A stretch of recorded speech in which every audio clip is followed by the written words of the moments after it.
Folks, let's talk about The Crow reboot. Yeah, it's back, despite me never wanting to talk about it, not even bothering to do a review about it. And it's not back with a bang, let's say. It's more like a plop, something that sinks fast, quickly, to the bottom of the ocean. Yeah, that's this movie. And again, I'm going to reiterate, I didn't even bother to do a review on this one. But Lionsgate released this film back on August 23rd, hoping to relive the magic of the 1994 classic.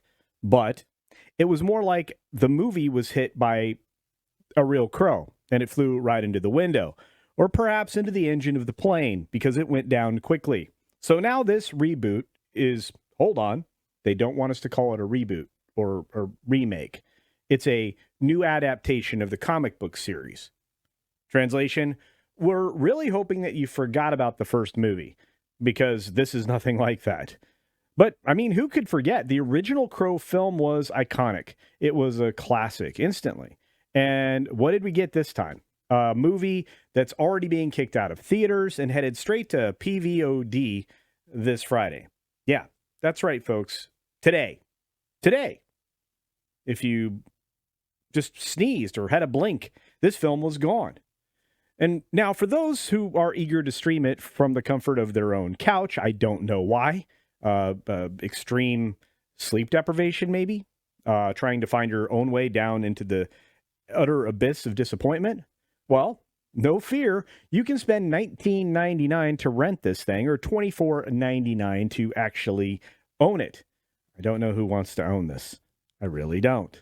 Apparently, even failed movies don't come cheap these days, and that's a lot of dough to spend on something that'll be sitting in the $4.99 bin in maybe 2 more weeks after it comes out. And who's responsible for this reboot? Well, none other than the Snow White and the Huntsman director, Rupert Sanders. So there's somebody you can point out right there. And, it's kind of got that whole meh factor. Not to be outdone, the script comes from King Richard screenwriter Zach Balan. He was an Oscar nominee, but I think the only thing he ever wrote that was worth something was King Richard.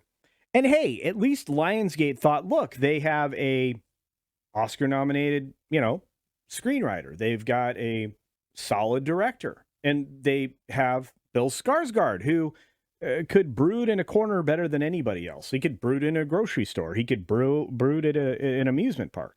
It's a brooding dude. I mean, what could go wrong? That's what they thought. But apparently, everything could go wrong. This movie just didn't simply bomb. It nuked the box office. It went thud. Critics hated it. Audiences avoided it like the plague. And now Lionsgate is running damage control by throwing it onto some digital platforms. Just a quick reminder, this film cost Lionsgate almost nothing between the purchase of the film, which wasn't a lot, and the advertisement of the film, which also wasn't a lot. They were all in for $25 million. So it's not like their normal bomb, but this is going to hurt somebody, and I would imagine it's just the investors. Everybody else is getting out clean with their money, and I don't know if this will make any money on the secondary and the tertiary markets. Probably not. I can't even imagine a streaming service wanting this. No wonder Lionsgate and Starz parted ways. Weird. Honestly, the folks over at Lionsgate are probably just sitting around the boardroom saying, well, the theater release didn't work, maybe PVOD. Maybe that'll save it. Spoiler alert, of course, it won't. It was very bad. It was one of the top 5 worst films I saw this year, and that's got some pretty heavy company there. And the story, of course, was garbage. You've got Eric, played by Bill Skarsgård, seeking revenge for the brutal murder of his soulmate, somebody he knew for like 5 minutes. This Shelley person, played by an interesting model singer type, which I don't see any value in anything she does, but she certainly isn't an actress, I can tell you that much. Then you go ahead and throw in some demons of her dark past, and you've got yourself quite the convoluted revenge plot. It's like someone took the essence of the original Crow and said, hey, let's make this as confusing as possible. Let's make sure you're not able to follow any of this and not enjoy anything till the third act, when the action actually happens. And it's really all 8 minutes of it.